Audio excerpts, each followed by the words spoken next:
Yes, hello guys. Good morning. Today we are here to understand the finite element techniques applied to beams. This is a very important module in finite element method in your 6th semester course. It's module 3. It covers module 3 content. It's a very important structural member widely used in various applications. You're all aware that beams from in your course of strength of materials. Apart from that, the applications of beams in our day-to-day fields like buildings, bridges, and other structures. So what is a beam first? So before we try to solve some exercises and understand the technique of solving problems on beams using finite element methods, it's a one-dimensional beam. Beams are slender structural members subjected to transverse load whose one dimension is significant when compared to the other dimension. Means generally in beams you will see a length will be very high compared to the other two dimensions. It's a long slender member but subjected to transverse loads. It's not columns. You need to be extremely careful. Okay, it's a horizontal member subjected to transverse loads, and of course due to that bending moment and shear forces are developed in the beams. Okay, it's very important parameters to design beams. So where these beams are used? So beams are used in bridge construction, buildings, and also in mechanical engineering applications of various shafts supported between bearings having various elements mounted on it like pulleys, gears, for transmitting power and torque. These are typical beams you notice. If you just move a little bit. So what is the beam made of? Beams are made of different materials. From engineering materials point of view, you need to be aware of different materials. Earlier beams were made of wood. Even today, certain applications we have wooden beams, concrete beams. Of course, the home we live, the office space we live, we all made of concrete and steel. Steel is another ductile material widely used in making beams, construction of beams. They come with different cross sections like rectangular cross section, circular cross section, I and T sections. So of course, you guys have solved a lot of exercises on bending of beams, deflection of beams in your strength of material course with various cross sections. So it's a very interesting topic for a student of mechanical, civil, and allied branches to understand the strength of materials and the various beams been designed of different cross sections. So of course, rectangular, circular, I and T sections are widely used. Beams are designed based on two important criteria: strength and deflection. Strength-based design and deflection-based design. Okay, so depending on the application. So based on the strength, you are all aware that for simple bending equation, widely used with usual assumptions, you all aware M by I, sigma B by Y, E by R, which is widely used to solve strength, based on strength to design beams. Based on deflection, we use deflection equations, which are solved using Gowning differential equation of beam, EI d square y by dx square equals m, second order differential equation, which will result in different, gowning the behavior of beams for deflection for various types of beams with the different end conditions, namely cantilever, simply supported, fixed beams, so on and so forth. Next, move on to the typical beam element we have in your FEM, consists of two nodes. Okay, so node 1 and node 2 with 2 degrees of freedom per each node, the translations and rotations subjected. These translations are denoted in our case W1, W2, and rotations is denoted by theta 1 and theta 2. So there are 2 degrees of freedom. We call it as major unknowns, primary unknowns. So the various nodal unknowns can be described as W1, theta 1, W2, theta 2. This notations varies from author to author, book to book. 2 vertical translations are denoted by W1 and W2, and 2 rotations theta 1 and theta 2. The vertical translations can be considered positive in y direction, and the rotation in counterclockwise directions are considered positive. So these are positive. So this is positive, this is positive. This is an assumption we made to solve these particular exercises. Okay. The elemental displacement is related to nodal displacement using shape function. Here specifically we have Hermite shape function, which is a C1 continuity element shape function. Of course, C0 continuity element shape functions are also used in bar elements. Here slopes and displacements are considered. Okay, continuity conditions. This is a very important shape function. You notice denoted by N1, N2, N3, N4. Specifically in Hermite shape function we are calling in beams denoted by H1, H2, H3, H4 are all described in terms of natural coordinates zeta. So zeta is a natural coordinate. Generally we have Cartesian coordinates, with the x and y coordinates, x, y, z in case of 3D, x, y, 2D, x coordinates in 1D. Here we will use zeta, eta and psi, but it's a 1D beam, so we use only zeta. So zeta takes the value -1 to +1. I'll speak about it next session. Zeta is -1 to +1, the extreme values with the center point as 0. So this is the equations one has to remember to solve exercises on beams. You have to, there is no other go. There is a, you need to apply this when solving some of the deflection problems. Okay, otherwise it's not of use, especially in finding the displacements and slopes. In local coordinate system, this we call it as natural coordinates or local coordinates we define. In finite element analysis, the variation of displacement with elements are expressed by nodal displacements. This is the relationship between shape function, the nodal displacement and elemental displacement. Now coming back to the stiffness matrix of the beam element, this is a separate derivation of it. We'll try to use the end expression for stiffness. You are familiar with bar element, truss element. Now it's a beam element. Beams are discretized using beam element. This is a typical, stiffness matrix, B transpose dB dV, strain displacement matrix, material property matrix, the transpose of it. Then solving it, substituting all this is an important expression. We'll get it. EI by L cube. This is the flexural rigidity. EI, L is the length of the beam, span of the beam. These are the terms you have to remember with its appropriate signs put here. Okay, the signs are very, very important. You are not supposed to interchange the signs. If you know this element stiffness matrix, the problems on beams are very, very easy. It's as similar to solving problems on bars and trusses. As we are aware from the knowledge of strength of materials, beams are subjected to bending moment and shear forces that can also be evaluated using this particular equation. You know the equilibrium equation, Ku equals F. This is the forces, the external factor that is going to contribute, for stresses and various other internal, deformations. So that is the stiffness. This is the displacement vector consisting of translations and slopes, F1, M1, F2, M2, forces. Forces can be point loads, moments and things like that. So here you have the typical expression for load vector developed in beams. You have to remember this. There is nothing, you see, simple. These are the directions of the UDL on a beam element of node 1, 2 nodes, 1 and 2. L is the length of the element. So on the UDL with P per unit and load acting per unit length, this is an UDL type of notations. So if they develop the load vector at each node, you have got to distribute this load at each node. This is PL by 2, PL square by 12, PL by 2 minus PL square by 12. So this is as per the directions given here. So if the river generally loads, it's pulling type of load. In real beams, you can see the loads acting on the beams, okay, in the other directions. So accordingly, the sign convention changes. This is for the finding out the displacement at a typical, spaces or points on the beams using shape functions, okay. Now coming back to the typical problem, we start with, for the beam element shown in figure, determine the deflection under given load. So he gives the value of Young's modulus. The moment of inertia of the cross section is known. So this will be directly given, or else you can calculate. This value will be mentioned for the given material. It's a steel beam. So this is the support condition. One end is fixed, another end is having a roller support of span 10 meters.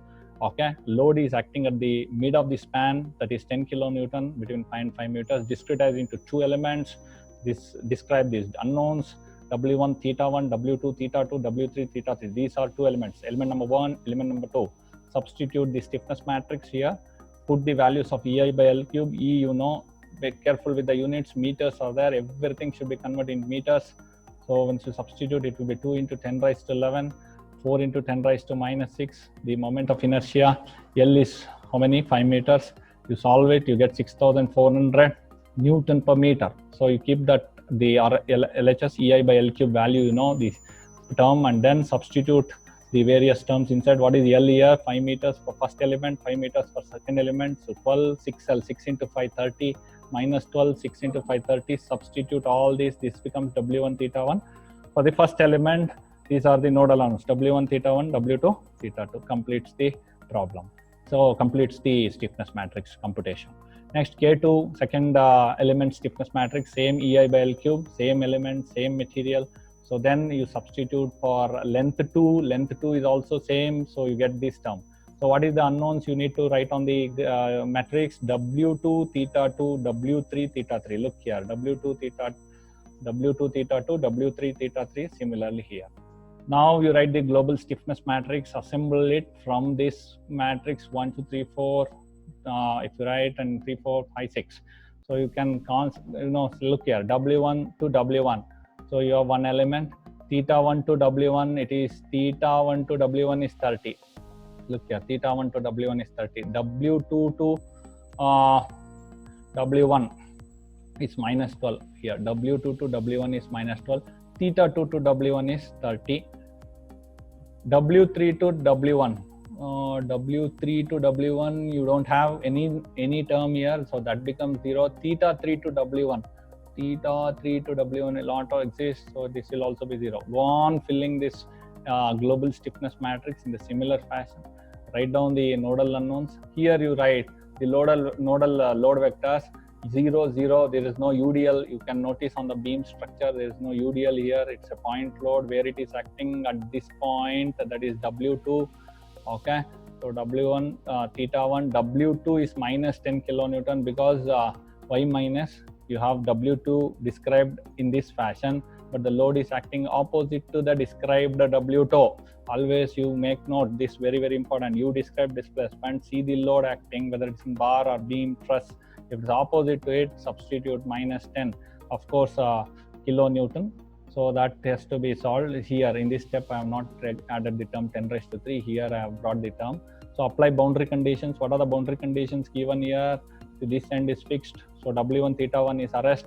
Here W3. So W1 theta 1 is 0. W3 is 0 at the last node.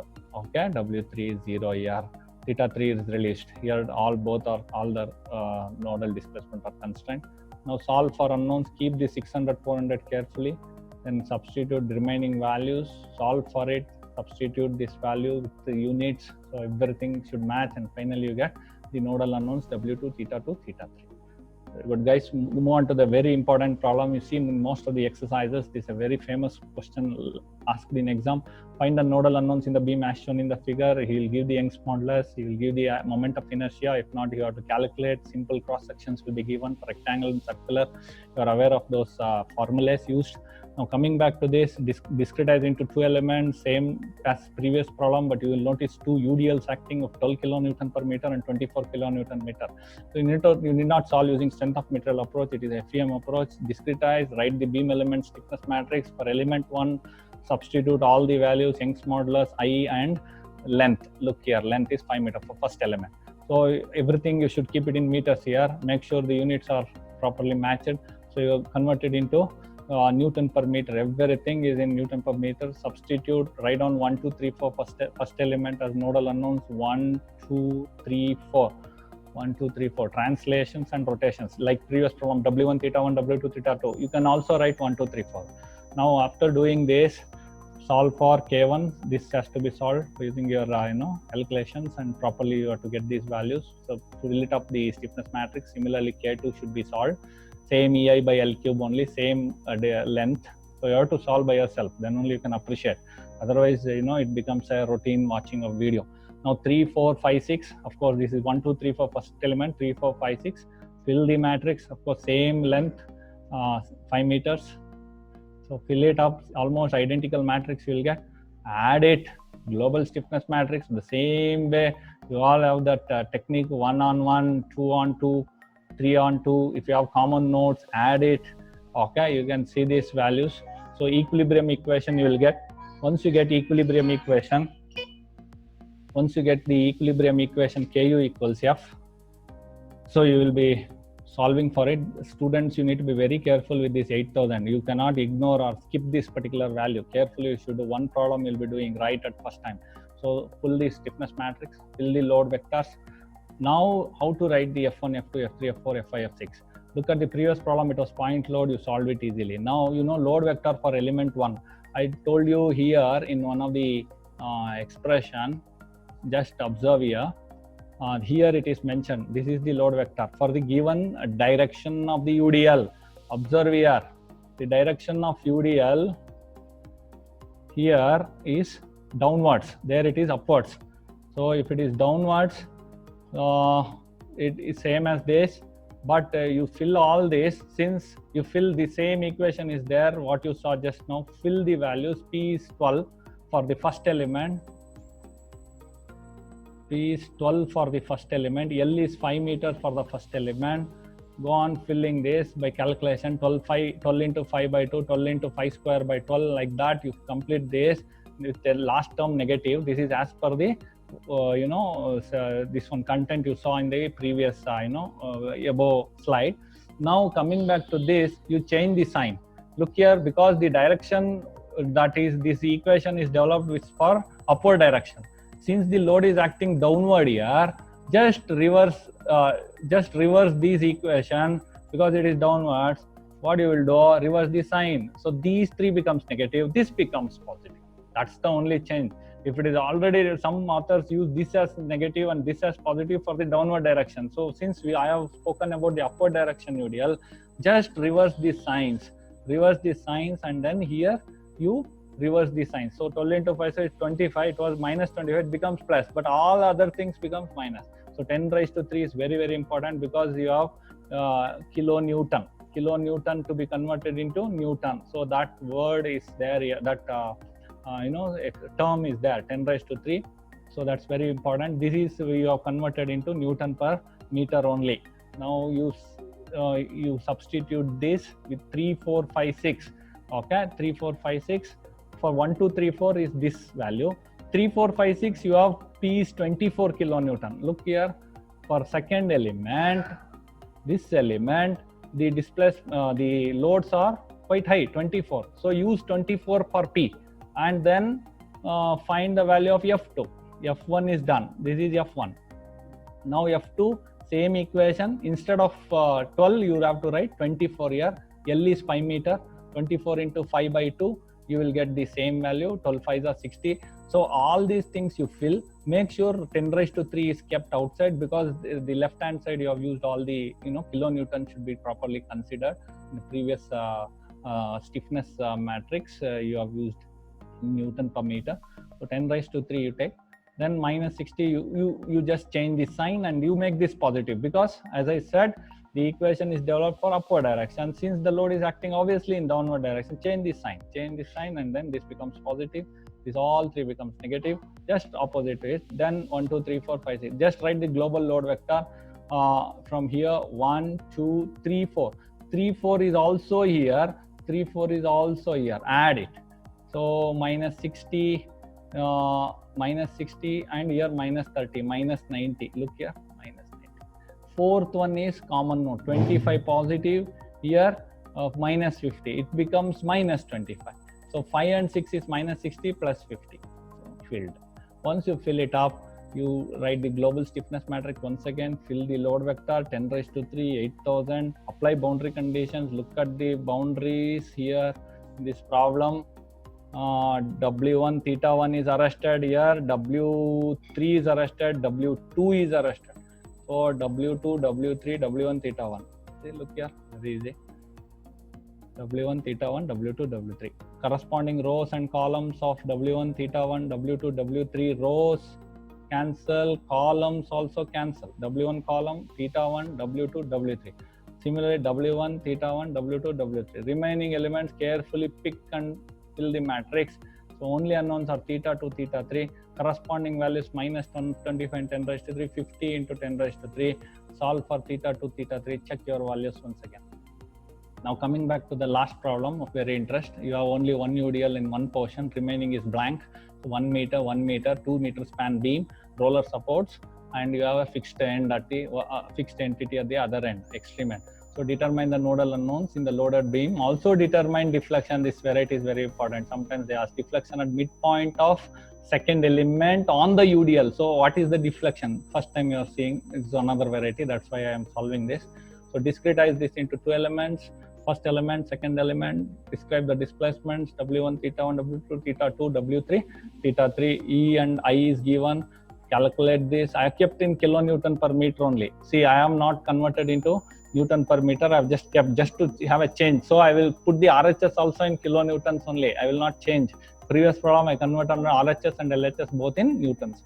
Now look here, fill the first element, all the values, AI by L cube, same stiffness matrix. You can see this use. Go on filling this value. Similarly, find K2, fill the values. Okay, 3, 4, 5, 6. Please make the nodal unknowns. 1, 2, 3, 4, 5, 6. Rotational 6. 1 translation, 2 rotation, 3 translation, 4 rotations, 5 translation, 6 rotation. So once you fill this. Similarly, you put the load vector for first element. So it is the overall global, because first element you will have no loads. So in second element, use this equation, and it is minus here. So you make this positive. This is minus. Please check it out. There is a mistake. Minus. Then this you reverse the sign. Of course, what is P for this? 12 kilonewton. So 12 into 1 by 2. 12 into 1 by 2 is 6. 12 into 1 by 2 is 6, but becomes all minus and this plus. Check out this 1, 2, 3, 4, 5, 6. Write the equilibrium equation in the form of Ku equals F. So fill this 1, 2, 3, 4, 5, 6, 1, 2, 3, 4, 5, 6. Why? You have 3 nodes. Each nodes you have 2 degrees of freedom. Total size of the global stiffness matrix will be 3 into 2. 3 nodes, 2 degrees of freedom per each node. 3 2s are 6. 6 cross 6 square symmetric matrix. So K, you get it. W1 theta 1, W2 theta 2, W3 theta 3 are unknown. Fill the loadal vector easily, carefully. These values along with signs. I have not used 10 raised to 3 because here also I have kept kilonewton like that only. Okay, kilonewton per meter. So just like that I have kept. So LHS and RHS remains. See the mistake I've done here. This has to be, I have told you in the previous slide, this is 800 into 10 raised to 3. Here is the term. Here is, you need to be extremely careful. Here is, you will see this, what do you call the, here, this term is missing. So check out this, this term. So here 800 is missing. This 800, I missed it. So check out, this 800 has to be written. Once you solve this, applying boundary conditions, same as the previous problem, W1 theta 1 arrested, W2, W3. So put all these equal to 0, W1 equals 0, theta 1, W2, W3, corresponding rows and columns you eliminate by elimination approach of handling boundary condition. You can use truss, beams, these are all elimination approach you can use. You have also understood penalty approach in bars. You can apply for few problems. Elimination approach is easy. So once you cancel these rows and column, I'll get the resultant equation. See, I brought 800 here. 800. So of course, minus 1 plus 1. Remaining rows and columns gets eliminated in this step. You might be wondering where is these other terms I have eliminated based on the boundary condition. Solving, you will get these two unknowns. Check the values. Now we'll find the deflection at element 2. That is the question he has asked in this problem. Find the element deflection at midpoint of element 2 where the UDL is acting. You know the equation, famous equation I've just described in the previous slide in the upwards. So you have to remember this equation. Put zeta equals 0. If you consider this as one element, you have zeta minus 1 will be here, zeta plus 1 will be here. Okay. So you will have zeta as here zeta will be minus 1, here zeta will be plus 1. Center point you will have zeta 0. I am interested in this center point deflection. What is the deflection? For strength of material approach is a different way to find the deflection. In this you have to find using this Hermite shape functions. This is a third problem, very important, widely asked. For deflection you have to additional calculation is required after finding the this thing. So here zeta 0, zeta minus 1, zeta plus 1. So since center point is zeta 0, put zeta 0 in all these shape functions. L is the length of the element. Also for the UDL portion, length of the element is 1 meter. So simple problems of 1 meter, 2 meters will be given. Try to solve it.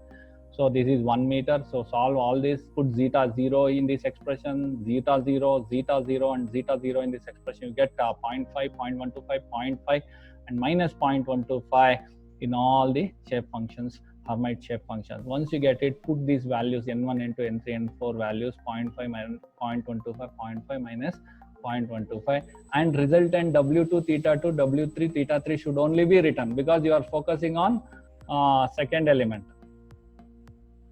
This second element, no? So what is the unknowns? W2 theta 2 and W3 theta 3. So if you just, put these values, you know already what is W2, 0, theta 2, you know, theta 3, you know, W3 is also 0.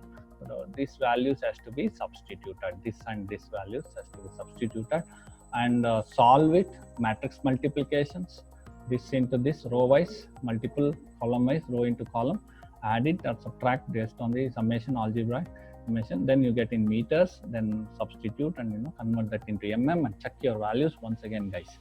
So these are three very, very important, frequently asked, questions in your university examinations. The very first one is a very simple one, and then these two, combination of UDL, single UDL, they might change the values, magnitude of the values. Careful with the units, the LHS and RHS, and you can try to solve this finite element, technique, apply finite element technique and find the unknowns. The same technique you might be, we might have solved in other topics also.